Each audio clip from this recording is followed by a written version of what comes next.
আসসালামু আলাইকুম। বাংলা সংবাদে সবাইকে স্বাগত জানাচ্ছি। আমি চিন্তিয়া হক। শুরুতেই সংবাদ শিরোনাম। নির্বাচনী রোডম্যাপ ঘোষিত না হলে লন্ডন বৈঠক কোনো অর্থ বহন করবে না। এদিকে 31 দফায় দেশের মানুষের মুক্তির সনদ, বলছেন দুলু। জানাবো, ফ্যাসিবাদ বিরোধী আন্দোলনে তারেক রহমান নিজেকে মহানায়ক হিসেবে প্রতিষ্ঠিত করেছেন, বলছেন ডক্টর রফিক। জানিয়ে দিব, জাতিসংঘের অস্তিত্ব এখন বিলুপ্ত করে দেওয়া উচিত, বলছেন চরমোনাই পীর। এবং সর্বশেষ জানাবো, সরকারের বিষয়ে নমনীয় থাকবে বিএনপি। শুনছিলেন সংবাদ শিরোনাম, এবারে বিস্তারিত। নির্বাচনী রোডম্যাপ ঘোষিত না হলে লন্ডন বৈঠক কোনো অর্থ বহন করবে না। দ্রুত পরিপূর্ণ নির্বাচনী রোডম্যাপ ঘোষিত না হলে লন্ডন বৈঠক কোনো অর্থ বহন করবে না বলে উল্লেখ করেছে বাংলাদেশ ওয়ার্কার্স পার্টি। ওয়ার্কার্স পার্টির পক্ষ থেকে লন্ডনের প্রধান উপদেষ্টা ডক্টর মোহাম্মদ ইউনূস ও বিএনপির ভারপ্রাপ্ত চেয়ারম্যান তারেক রহমানের মধ্যে বৈঠক পরবর্তী বিবৃতির প্রতিক্রিয়ায় এই কথা বলা হয়। এতে বলা হয়, ডক্টর মোহাম্মদ ইউনূস ও তারেক রহমান লন্ডনে বৈঠকের পর যে যৌথ বিবৃতি দেওয়া হয়েছে তাতে আগামী জাতীয় সংসদ নির্বাচনের সময়টি কখন নিশ্চিত হয়েছে তা পরিষ্কার নয়। কারণ যৌথ বিবৃতিতে যে শর্ত বিবৃত হয়েছে তাতে সংশয়ের দোলাচল থেকে যাচ্ছে।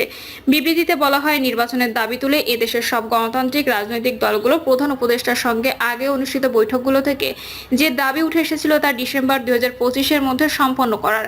লন্ডন বৈঠক সেই গোলপোস্টেই গেল সরে। বিবৃতিতে বলা হয়, জন আকাঙ্ক্ষা ডিসেম্বরের নির্বাচনের দাবির ভিত্তি ছিল দেশকে দ্রুত গণতন্ত্র উত্তরণের পথে নিয়ে যাওয়া, দেশের আইন শৃঙ্খলা পরিস্থিতি দ্রুত ফেরানো, রাজনৈতিক সরকারের অধীনে দেশ পরিচালনার ম্যান্ডেট স্থির করতে না পারলে বর্তমান পরিস্থিতির আরও অবনতি হবে। ওয়ার্কার্স পার্টির পক্ষ থেকে বলা হয়, অন্তর্বর্তী সরকার গত 10 মাসে যেমন কোনো সফলতা দেখাতে পারেনি, পাশাপাশি দেশে মৌলবাদী সাম্প্রদায়িক শক্তির ক্রমবর্ধমান উত্থান ঘটছে, শাসন ব্যবস্থায় নয়া ফ্যাসিবাদী প্রবণতা বাড়ছে, যা গণতন্ত্র উত্তরণের বড় চ্যালেঞ্জ হয়ে দাঁড়াবে।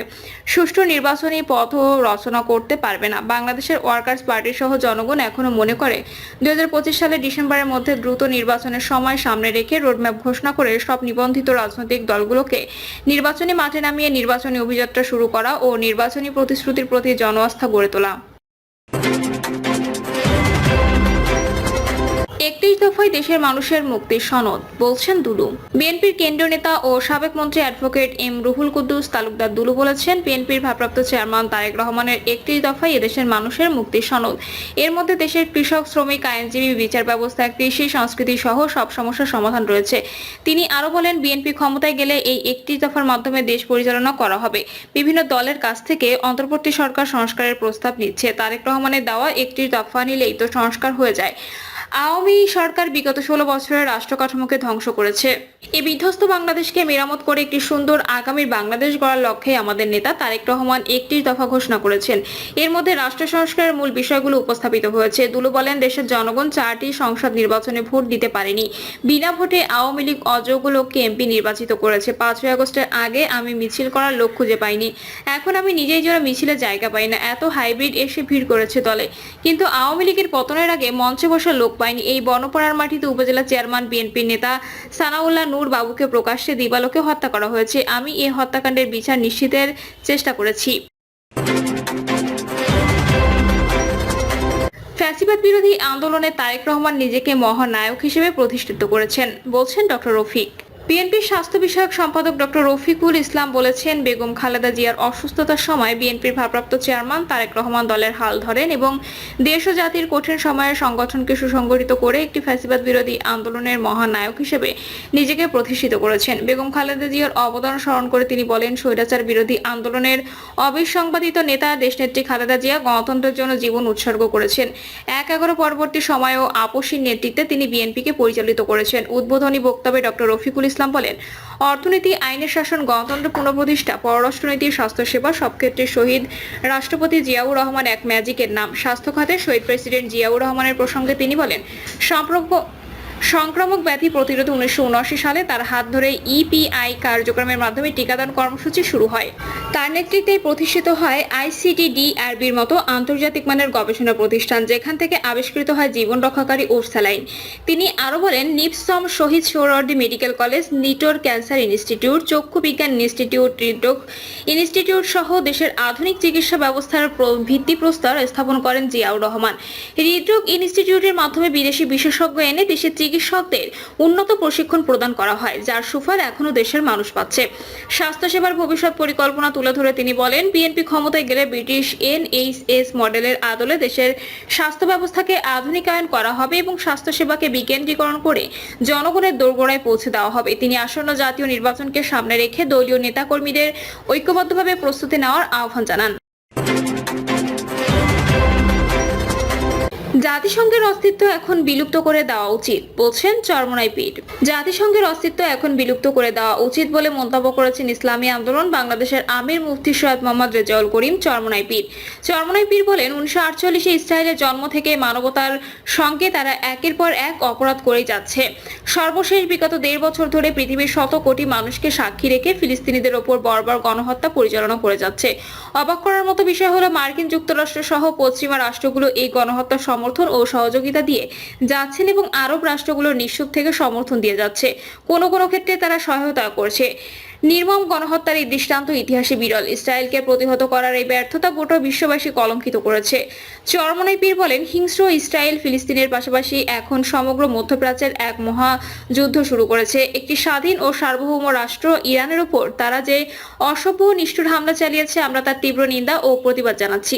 একই সঙ্গে ইরানের সামরিক ঊর্ধ্বতন নেতা সহ নিহত সব সামরিক বেসামরিক জনতার প্রতি সহমর্মিতা ও সমবেদনা জানাচ্ছি। ইসলামী আন্দোলন বাংলাদেশের আমির বলেন, জাতিসংঘের অস্তিত্ব এখন বিলুপ্ত করে দেওয়া উচিত, কারণ প্রতিষ্ঠান হিসেবে তাদের আর কোনো সার্থকতা আছে বলে মনে হয় না। একই সঙ্গে আরব লীগ, ওআইসির মতো বৈশ্বিক প্রতিষ্ঠানগুলোর মৃত্যু হয়েছে। আরব রাষ্ট্রগুলোর সরকার প্রধানরা যে নগ্নভাবে হানাদার ইসরায়েল ও পশ্চিমা শক্তির তাবেদারি করছে, তাতে তারাও মুসলিম জনতার নেতৃত্ব দেওয়ার নৈতিক অধিকার হারিয়েছে। এমতো অবস্থায় বিশ্বের মুসলিম জনতাকে নিজেদের রক্ষায় নিজেদেরকেই পদক্ষেপ নিতে হবে। যারা যারা দেশের সরকারকে চাপ প্রয়োগ করতে হবে, তাদেরকে বাধ্য করতে হবে, যাতে তারা ফিলিস্তিনিদের রক্ষায় ইসরায়েলের বিরুদ্ধে রুখে দাঁড়ায়। চরমোনাই পীর ইউরোপ ও আমেরিকার বুদ্ধিসম্পন্ন নাগরিকদের প্রতি আহ্বান জানিয়ে বলেন, ইসরায়েলি গণহত্যার বিরুদ্ধে আপনারা রাজপথে নেমে আসুন। আপনার সরকারকে বাধ্য করুন ইসরায়েলের বিরুদ্ধে অবস্থান নিতে। না হয় ইতিহাস গোটা ইউরোপ ও আমেরিকাকে গণহত্যার সহযোগী হিসেবে সাব্যস্ত করবে। বাংলাদেশ সরকারের প্রতি আহ্বান জানিয়ে তিনি বলেন, বাংলাদেশ ঐতিহাসিকভাবে ইসরায়েলের বিরুদ্ধে অবস্থান নিয়ে এসেছে। এখন চলমান সংঘাত বন্ধের সব আন্তর্জাতিক ফোরামে বাংলাদেশের পক্ষ থেকে প্রস্তাব উত্থাপন করুন। তাতে কাজ হোক বা না হোক, অন্তত আমাদের প্রচেষ্টার ছাপ থাকুক মহাকালের ইতিহাসে। সরকারের বিষয়ে নমনীয় থাকবে বিএনপি। 3 উপদেষ্টার পদত্যাগ ও ঢাকা দক্ষিণ সিটি কর্পোরেশনের মেয়র পদ সহ আগের দাবিগুলোর বিষয়ে নমনীয় থাকার ইঙ্গিত দিয়েছে বিএনপি। সরকারকে রাজনৈতিকভাবে চাপে রাখার জন্য দলটি এসব দাবি সামনে নিয়ে এসেছিল। লন্ডনে ফলপ্রসূ বৈঠকের পর জ্যেষ্ঠ নেতা এমন অবস্থানের কথা জানিয়েছেন। গত শুক্রবার অন্তর্বর্তী সরকারের প্রধান উপদেষ্টা ডক্টর মোহাম্মদ ইউনূস ও বিএনপির ভারপ্রাপ্ত চেয়ারম্যান তারেক রহমানের মধ্যে এই বৈঠক হয়। বৈঠকে নির্বাচনের সময় নিয়ে দুপক্ষের মধ্যে মতৈক্য হয়। সংস্কার ও জুলাই গণহত্যার বিচারে অগ্রগতি হলে আগামী বছরের ফেব্রুয়ারিতে সংসদ নির্বাচন অনুষ্ঠানে একমত হন তারা। বিএনপির একাধিক নেতা বলেন, এর মধ্য দিয়ে বিএনপির সঙ্গে সরকারের দূরত্ব যেমন কমে আসবে, তেমনি জনগণও নির্বাচন নিয়ে স্বস্তি অনুভব করবে।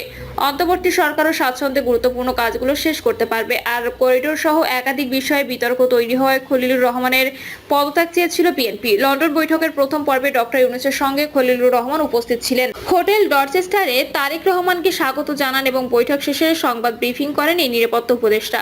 বিএনপি সূত্র জানায়, এখন এই 3 জনের বিষয়ে নমনীয় থাকবে দলটি। বিএনপি নেতাদের প্রত্যাশা, এখন নির্বাচন কমিশন দ্রুত নির্বাচনের রোডম্যাপ ঘোষণার উদ্যোগ নেবে। সরকার সংস্কার ও বিচার প্রক্রিয়া দ্রুত এগিয়ে নিতে কাজ করবে। এর মাধ্যমে নির্বাচনী প্রক্রিয়া এগিয়ে যাবে।